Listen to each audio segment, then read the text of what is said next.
Maroc, la marche verte. Verte parce que le vert est la couleur de l'étoile sur le drapeau rouge marocain. C'était la couleur préférée du prophète Mahomet. Et parce que cette marche est aussi une marche sainte. Du moins, c'est ce qu'on leur a dit aux Marocains quand on leur a demandé d'aller récupérer les arpents de sable colonisés par l'Espagne, le Sahara occidental, au cours d'une marche sans précédent dans l'histoire moderne.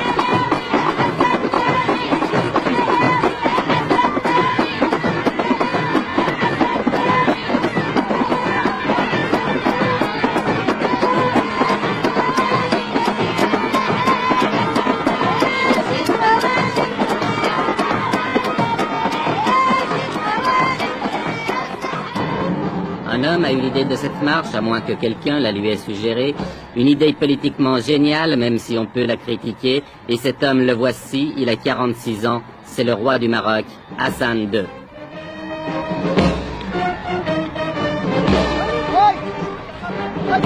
Avec la marche verte, Hassan II espère gagner sur tous les plans, faire oublier les problèmes intérieurs, se réconcilier avec son opposition, même de gauche, et surtout ressouder le peuple marocain dans un immense élan de nationalisme.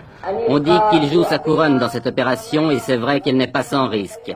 La tension dans cette région du Maghreb est montée dangereusement et justement, le secrétaire général des Nations Unies, M. Kurt Waldheim, était venu ce jour-là pour en discuter avec le roi.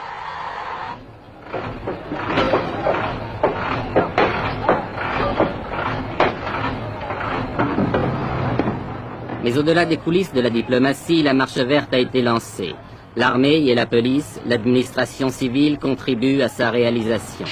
C'est presque la totalité des moyens de transport du pays qui ont été mobilisés, trains, autocars et camions rassemblés à Marrakech, devenue la capitale du grand départ.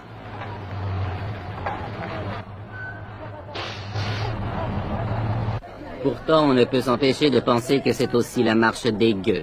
La marche des paysans pauvres et illettrés, des chômeurs, des petites gens, de toute cette masse humaine qui obéit docilement à tous les mots d'ordre qui viennent d'en haut.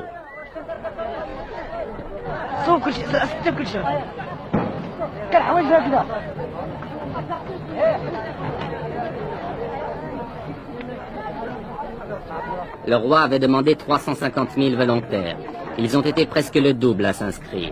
Pour beaucoup, c'était l'occasion de faire pour la première fois de leur vie un grand voyage ou de voir la mer, bref, presque des vacances offertes et organisées par Sa Majesté.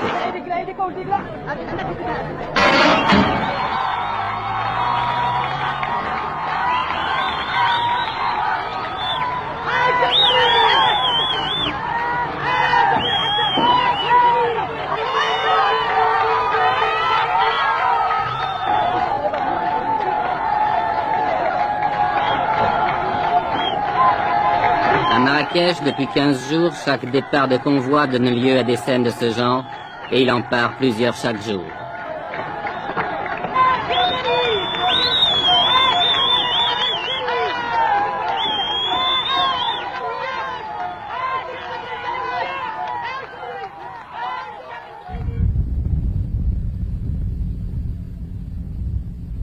Ils sont partis de toutes les régions du pays, de toutes les provinces. Ceux qui venaient du nord ont parcouru plus de 2000 kilomètres, entassés par paquets de 50 sur chaque camion.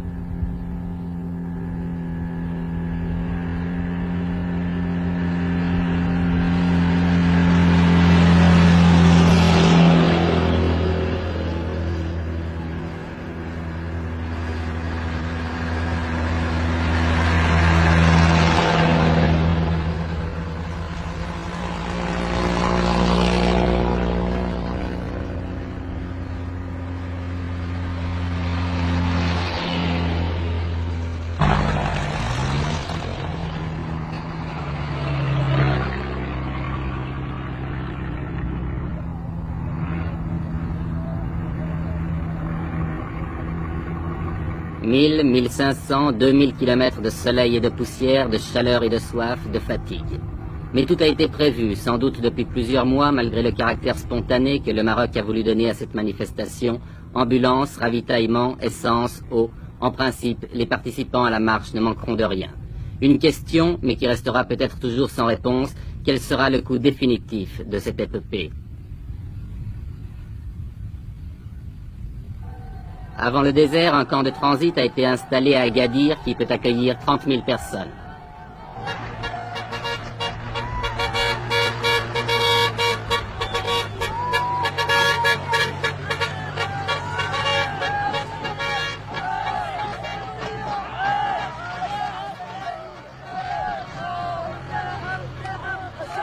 Vous venez d'où?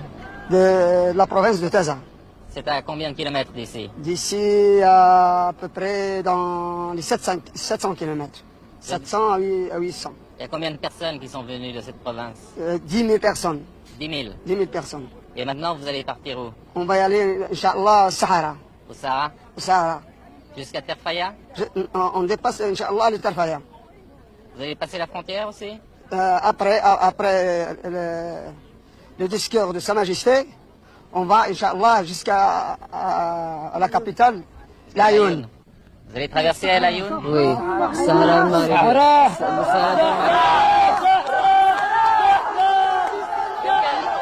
Qu'est-ce que ça signifie? Qu'est-ce que ça signifie le Sahara pour vous?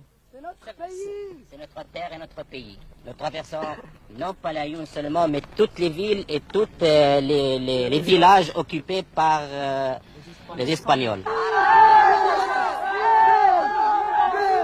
On veut notre terre. On veut toujours notre terre.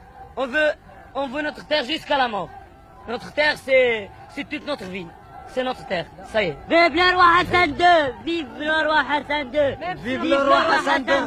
Vive le roi Hassan II. Vive le roi Hassan II. Vive le roi Hassan II.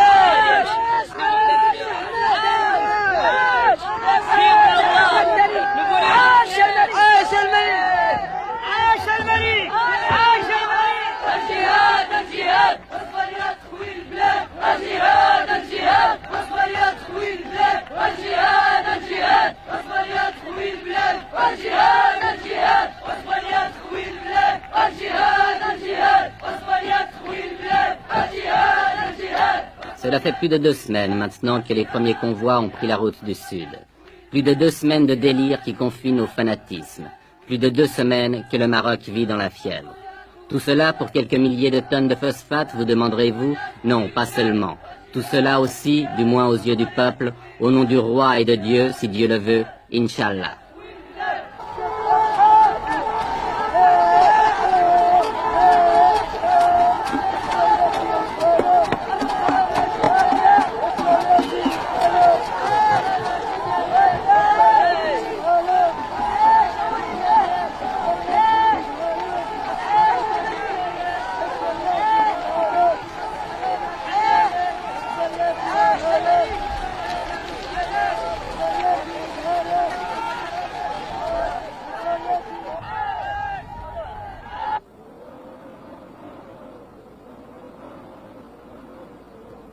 « 350 000 personnes lancées dans le désert, affrontant les vents de sable, reconnaissons que cela ne s'était jamais vu.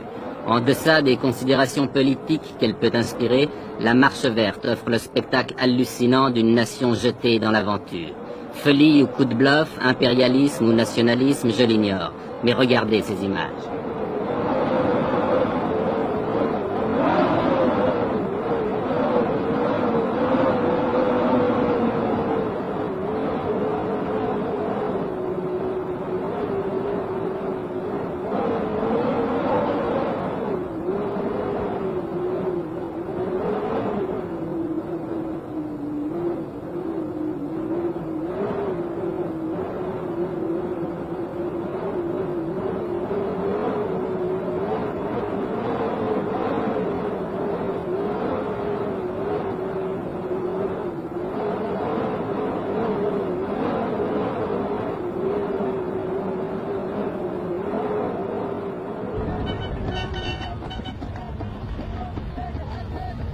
350 000 personnes dans le désert, cela signifie 10 000. Oui, vous avez bien compris, 10 000 camions. En une journée, ce sont 5 convois comme celui-ci que nous avons rencontré sur la route. Par mesure de sécurité et pour éviter un trop grand désordre, tous les arrêts s'effectuent en dehors des localités.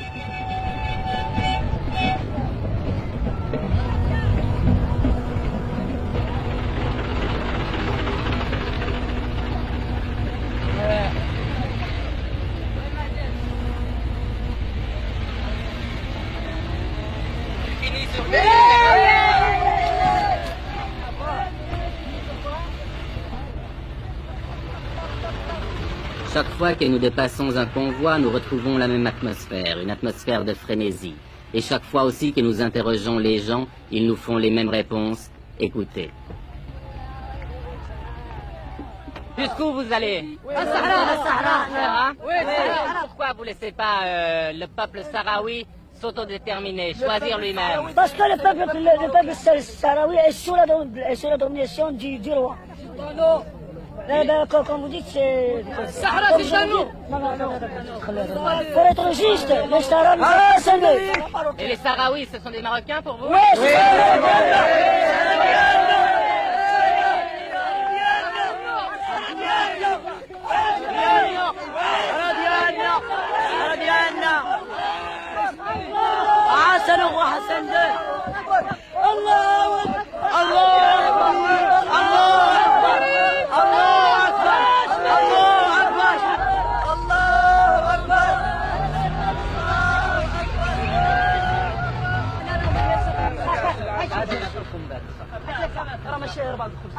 Tout le long du voyage, les vivres sont assurés. On distribue les miches de pain à la lancée, mais en proportion calculée, un pain pour 4 hommes.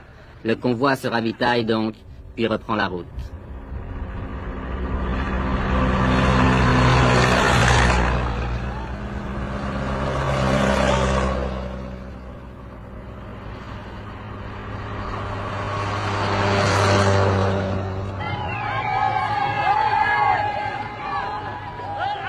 Oui, tout le Maroc vit à l'heure de la marche verte. Oui, c'est devenu une épopée nationale. Chaque traversée de ville en témoigne.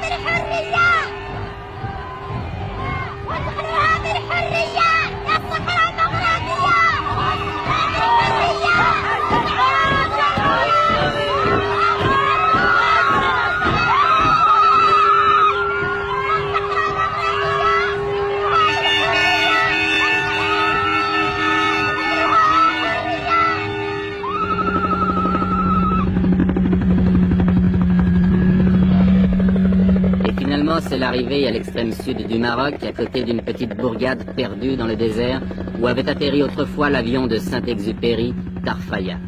Tarfaya qui est maintenant devenu un gigantesque camp, dernière étape de la marche verte avant la traversée de la frontière qui délimite le Sahara espagnol.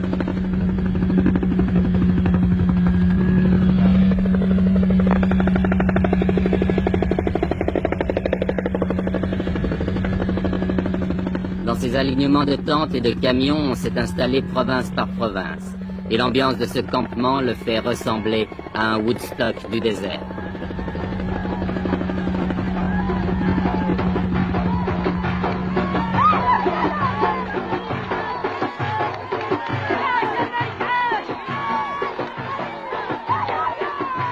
Car c'est tous les jours la fête, organisée ou pas. Ici, c'est la fête parce que le Khaïd, le maire de Tarfaya, est venu rendre visite à ses innombrables voisins. Lui, qui vivait seul ou presque dans son bled oublié au fond des sables, que doit-il penser de ce fantastique rassemblement?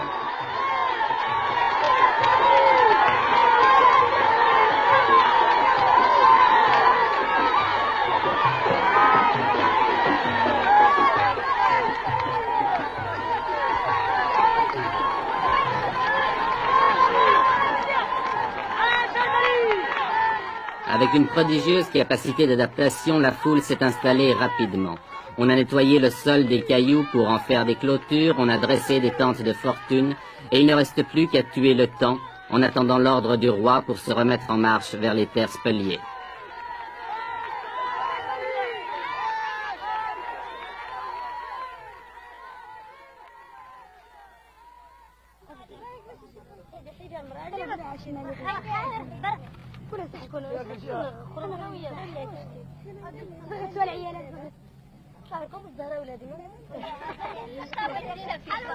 Les vivres sont distribués par les organisateurs, mais comme on n'est jamais si bien servi que par soi-même, on s'est mis à faire la cuisine, à frire les beignets, à faire bouillir le thé de menthe ou même à cuire le pain.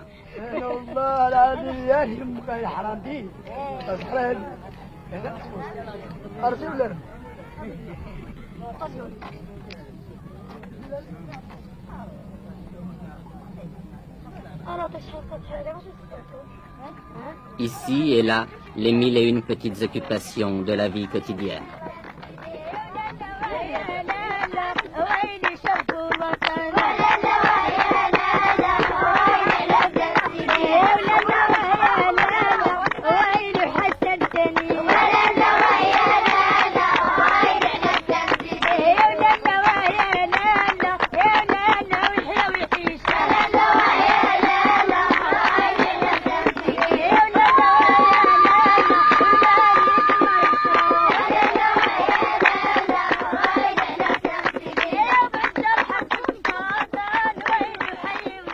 On danse, tandis qu'à quelques kilomètres de là, on se prépare peut-être à la guerre. L'Espagne, depuis le week-end dernier, a tout à coup durci sa position et ne semble plus du tout disposée à laisser pénétrer la marche verte sur son territoire. Que va-t-il se passer? Mais qui se pose ici ce genre de questions?